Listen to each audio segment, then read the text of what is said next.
या देवी सर्वभूतेषु मा शैलपुत्री रूपेण संस्थिता नमस्तस्ते नमस्तस्ते नमस्तस्ते नमो नमः। नमस्कार, श्री स्वामी समर्थ। तुम्हाला सर्वांना शारदीय नवरात्र उत्सवाच्या खूप खूप शुभेच्छा। शारदीय नवरात्रीतला पहिला दिवस हा देवी शैलपुत्री देवीचा असतो। नवदुर्गांमधील देवीचे पहिले रूप म्हणजे शैलपुत्री देवी। देवीचे शैलपुत्री असे नाव ती हिमालयाची पुत्री आहे म्हणून पडले आहे। शैल म्हणजे हिमालय आणि पुत्री म्हणजे कन्या। हिमालयाची कन्या म्हणजेच शैलपुत्री देवी। शैलपुत्री देवीची इतर नावे आहेत, त्यामध्ये तिला विशारूढा, सती, हिमावती, उमा असे म्हणतात। अशा विविध नावांनी शैलपुत्री देवीची पूजा केली जाते। शैलपुत्री देवी ही स्नेह, करुणा, ममतेचे रूप आहे। शैलपुत्री देवीच्या विधिविधान पूजेने मनोवांछित फळप्राप्ती होते। शैलपुत्री देवी ही तपस्वी आहे। शैलपुत्री देवीच्या पूजेने व्यक्तीच्या मनामध्ये तपस्येचा गुण निर्माण होतो। देवीचा स्वभाव हा शांत, सरळ आहे। ती स्नेह आणि करुणा, ममतेचे रूप आहे। शैलपुत्री देवीने सफेद वस्त्र परिधान केलेले आहे आणि तिचा आवडता रंग देखील सफेद आहे। देवीचे वाहन हे वृषभ म्हणजेच नंदी आहे, जे भगवान शिवांचे प्रतिनिधित्व करते। शैलपुत्री देवीच्या उजव्या हातात त्रिशूळ आणि डाव्या हातात उमललेले कमळाचे फूल आहे। हे धर्म, अर्थ आणि मोक्षाचे प्रतिनिधित्व करते। देवीचे हे रूप सौम्यता, करुणा, धैर्य दर्शवते। शैलपुत्री देवीच्या कपाळावर चंद्रकोरीच्या आकारातील चंद्र आहे। शैलपुत्री देवीच्या पूजेने देवी प्रसन्न होते आणि चंद्राचा जो वाईट प्रभाव आपल्यावर असतो तो दूर होतो। शैलपुत्री देवी ही सर्व वन्यजीवांची, जंतूंची रक्षक आहे। शैलपुत्री देवीने घोर तपस्या करून महादेवाला पती म्हणून प्राप्त केले होते। देवीची मनापासून पूजा केल्यावर देवी भक्तांची मनोकामना पूर्ण करते आणि व्यक्तींची मूलाधार चक्रे जागृत होण्यास मदत होते। कुमारिकांनी जर शैलपुत्री देवीची मनापासून पूजा केली तर त्यांना इच्छित आणि योग्य वर मिळतो। शैलपुत्री देवीच्या पूजनाने घरात धन, धान्य यांची भरभराट असते।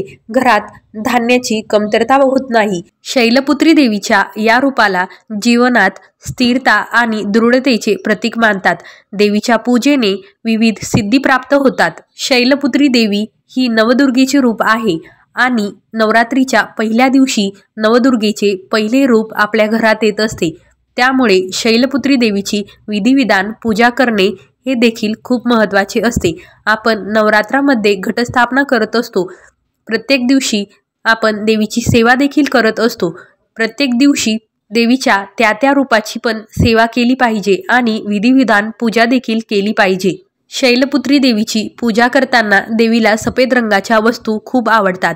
देवीला सफेद रंगाची फुले अर्पण करावी आणि देवीला सफेद रंगाचा नैवेद्य देखील अर्पण करू शकता। शैलपुत्री देवीला गाईच्या तुपाचा नैवेद्य आवडतो आणि सफेद रंगाची खीर किंवा इतर कोणतीही वस्तू तुम्ही देवीला नैवेद्य म्हणून अर्पण करू शकता। शैलपुत्री देवीला तुम्ही शुद्ध गाईच्या तुपाचा नैवेद्य अर्पण करू शकता। हा नैवेद्य आपण जिथे घटस्थापना केली आहे तेथे घटासमोर अर्पण करू शकतो।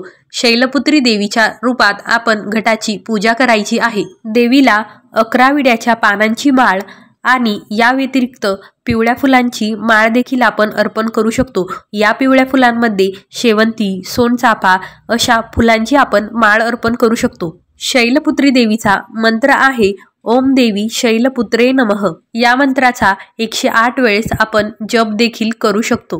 शैलपुत्री देवीचा दुसरा मंत्र आहे ओम ए ह्री क्ली शैलपुत्रे नमः आणि शैलपुत्री देवीचा पुढचा मंत्र आहे या देवी सर्वभूतेषु मा शैलपुत्रे रूपेण संस्थिता नमस्तस्ते नमस्तस्ते नमस्तस्ते नमो नमः। या तीनही मंत्रांचा किंवा यांपैकी एका मंत्राचा आपण 108 वेळेस जप करून देवी शैलपुत्रीला प्रसन्न करून घेऊ शकतो। अशा प्रकारे नवरात्रीच्या पहिल्या दिवशी आई शैलपुत्रीची तुम्ही पूजा करू शकता आणि देवीला प्रसन्न करून घेऊ शकता, ज्यामुळे तुम्हाला देवीच्या आशीर्वादाने इच्छित फलप्राप्ती होईल। आता शैलपुत्री देवीची कथा ऐकूया. तर शैलपुत्री देवी ही मागच्या जन्मात सती देवी होती. राजा दक्षाची कन्या म्हणून सतीने जन्म घेतला होता आणि पुढे ती महादेवांची पत्नी झाली. पुढे राजा दक्षाने यज्ञाचे आयोजन केले होते. सती देवीवर राग असल्यामुळे तिला यज्ञाचे आमंत्रण दिले गेले नाही व महादेवांनाही यज्ञाचे आमंत्रण दिले गेले नाही.